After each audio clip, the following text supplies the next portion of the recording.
Hi, I'm Araeza parent. And I'm Odette from the Norfolk FFA. We chose this project because our teacher, Mr. Anderson, had a lot of food waste in the shop, and he also had worm bins that Odette had worked with the year before for our SAU project. We wanted to put the worm bins, the food waste to use before it went to the trash.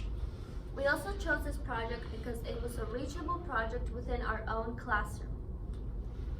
Vermicomposting is when worms decompose waste material and take the nutrients from it.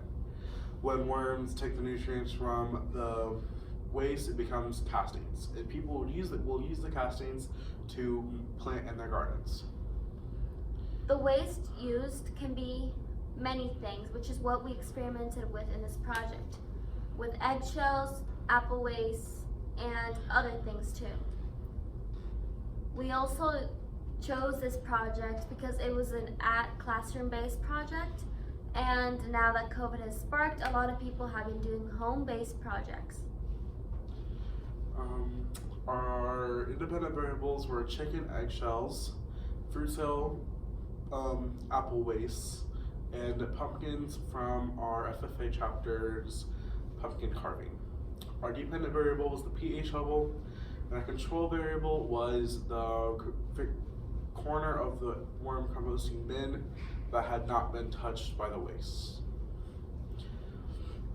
So our materials, we used 4 factory 360 worm composting bins, 4 healthy red regular worm colonies, 4 moist worm composting, base mix scale, 100 milliliter of water, fridge, 100 grams of the waste LabQuest, and a food processor with a 3 to 100 milliliter beaker.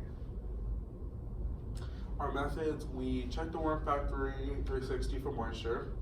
We would process the waste, select a corner, record the initial pH, then place 50 grams of the waste in the selected corner by a 3x5.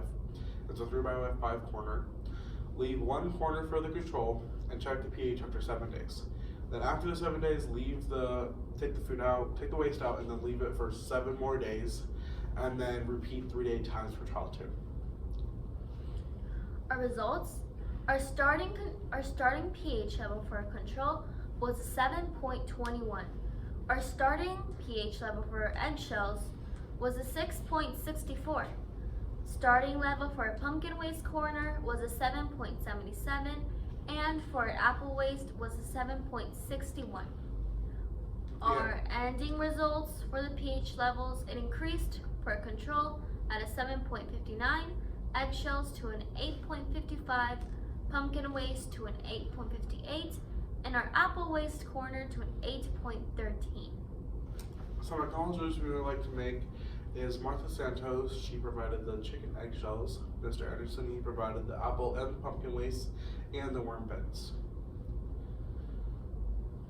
So some challenges we faced was the worm behavior, not being able to know if the worms are going to work with us, if they were just not going to work with the project, or independent variables at all. Another challenge we faced were time management. Sometimes I would be here, sometimes I wouldn't. There was a week that was gone, so we just had to try to find a place and time that we could meet. Which ties up to teamwork. I was gone due to COVID quarantine, which is another thing that we faced in this project. Our conclusion was that the pumpkin waste increased the pH more than all the others, and that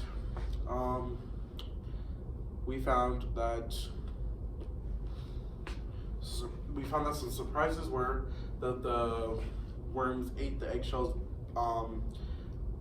hard white parts and left the clear filmy parts.